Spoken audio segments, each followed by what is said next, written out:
led the way.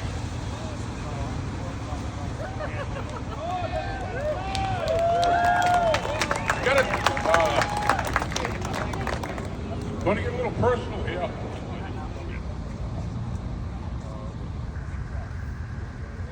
Those of you that don't know, Hope Macris passed away 2 weeks ago.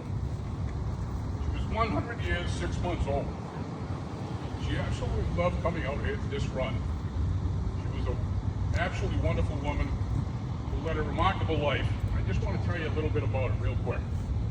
She was born December 1924, brought up through the Depression, which probably taught her a lot about her work ethic. Her father and mother opened a little business right over here across the street from the office called Natural Spring Bottling Company, which later became the Nazwa. We didn't know where Nazwa came from. She went to UNH during World War II, graduated in 1946.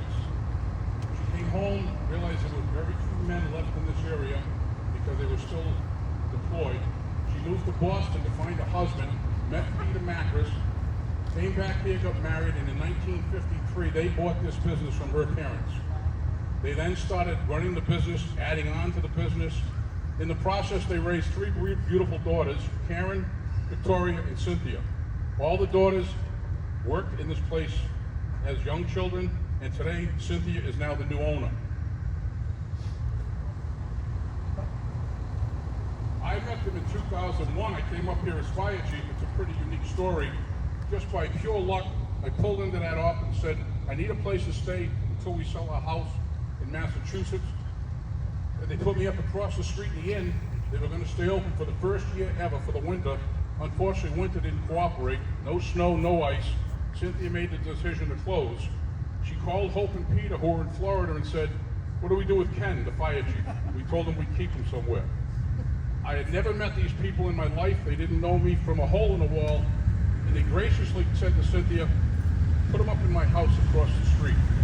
So I moved into Hope's house.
Second term.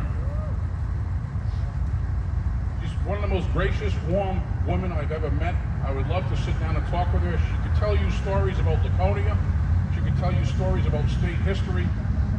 And she would always smile and say, I can tell these stories now because none of these people are alive anymore. I'm the only one left. Which was always pretty cute. I would get down on one knee to talk to her because she was so small. She would hold my face in her hands. Just a loving way to talk to her. When you talk to Hope, it was like the only person on earth. She just focused with you, listened to you, and talked to you. She was just a wonderful, wonderful woman. So I ask all of us, please, just give a special moment of silence right now for Hope Macris.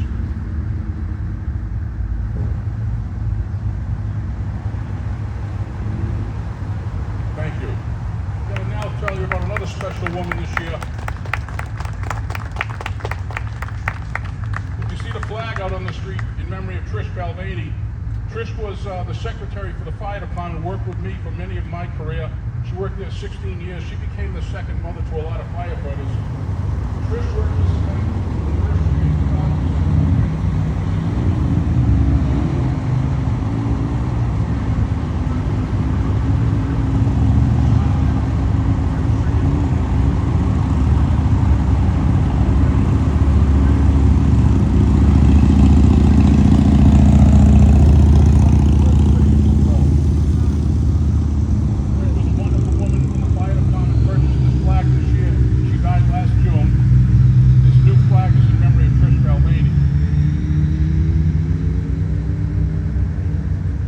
thank you to the Laconia firefighters, especially the firefighters assigned to the Weirs Beach Fire Station and Lieutenant Lisa Baldini, right over here.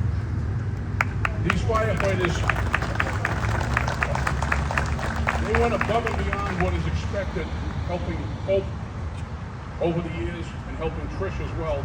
Trish lived in the Weirs as well. They went well above and beyond what is expected of them, coming over here just to visit sometimes, coming over here when she needed care. She loved her firefighters. Hope absolutely loved her firefighters. She would send them cakes and desserts.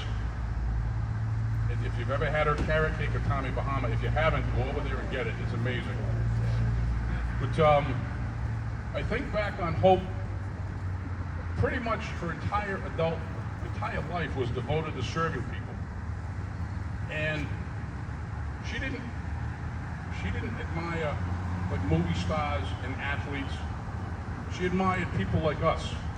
I devoted 40 years of my life to public service, and a lot of people in this crowd here today are military, police, fire, EMS, priests, padres, doctors, nurses, and volunteers. Everybody over there in the fence are all volunteers.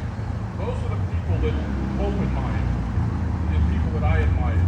I just want to say to all of you, thank you for what you've done, but thank you for what you continue to do. And